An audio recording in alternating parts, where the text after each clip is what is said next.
Pemirsa, pada 28 Januari 2025, pemerintahan Presiden Prabowo Subianto dan Wakil Presiden Gibran Raka Buming Raka telah memasuki 100 hari masa kerja.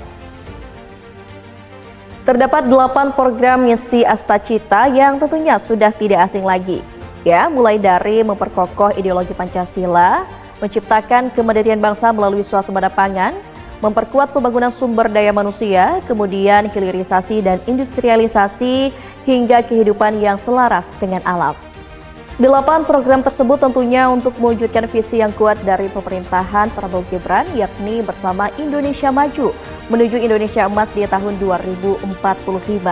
Dan apakah sejumlah program Astacita tersebut sudah mulai dijalankan dalam masa 100 hari kerja pemerintahan Prabowo Gibran dan jajaran Kabinet Merah Putih? Bismillahirrahmanirrahim. Demi Allah, saya bersumpah akan... Sejak dilantik pada 20 Oktober 2024, Presiden Prabowo dan wakilnya Gibran Raka Buming Raka telah menunjukkan kerja nyata dalam menjalankan misi Astacita. Satu di antaranya adalah terkait dengan ketahanan pangan yang menjadi prioritas utama Presiden Prabowo dan disampaikan langsung dalam pidato perdana di gedung DPR RI usai dilantik.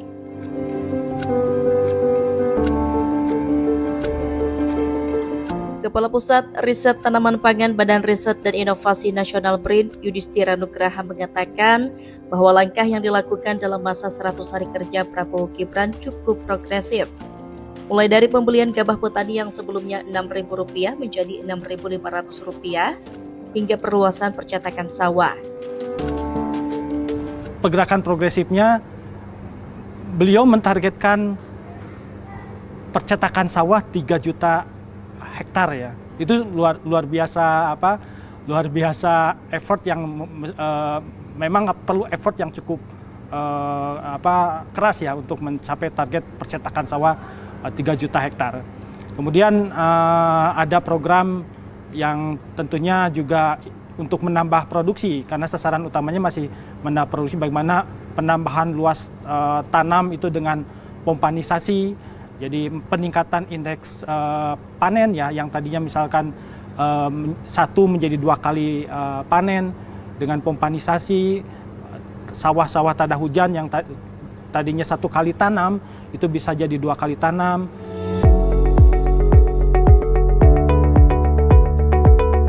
Sejalan dengan langkah tersebut, Presiden Prabowo juga telah meluncurkan program makan bergizi gratis MBG sejak 6 Januari yang menyasar 3 juta penerima manfaat dalam 3 bulan pertama untuk anak sekolah, balita, ibu hamil, dan ibu menyusui. Program itu nyatanya tak hanya dapat menyiapkan generasi unggul di masa depan, tetapi juga berpengaruh signifikan terhadap kemandirian pangan di setiap wilayah dan mendongkrak ekonomi hingga akar rumput.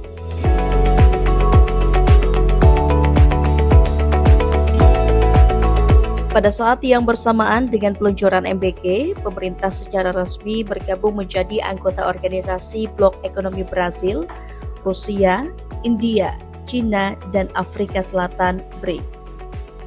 Namun, apakah langkah itu mampu mewujudkan ketahanan pangan dalam negeri pada kurun waktu 4 hingga 5 tahun ke depan, seperti yang ditargetkan Prabowo?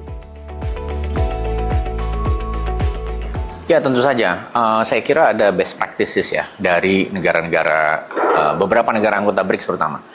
Kalau kita lihat India penduduknya itu 1,4 miliar orang.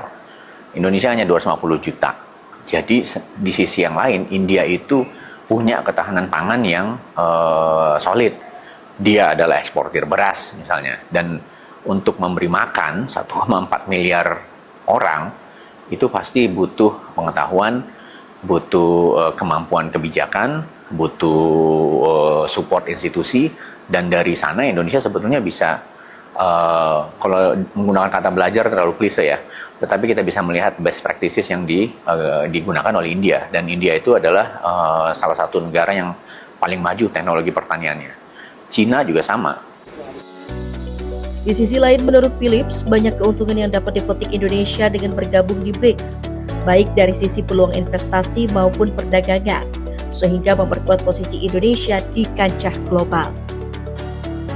Pemerintahan Prabowo Gibran menunjukkan komitmen yang kuat dalam mencapai misi Astacita bukan hanya di sektor ketahanan pangan, melainkan juga di sejumlah aspek lainnya.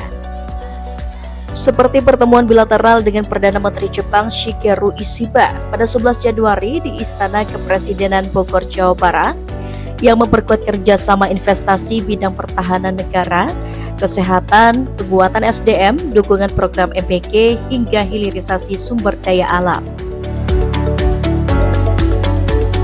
Dan pada 24 Januari, Presiden juga melakukan kunjungan kenegaraan ke India, salah satu negara yang bergabung dalam anggota BRICS.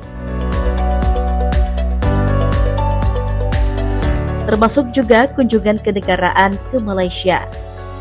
Kinerja pemerintahan Prabowo Gibran dalam 100 hari masa kerja mendapat respon positif. Berdasarkan survei Litbang Kompas, sebanyak 80,9% dari 1.000 responden di seluruh provinsi merasa puas dengan kinerja Presiden RI ke-8 dan Wakil Presiden ke-14 tersebut.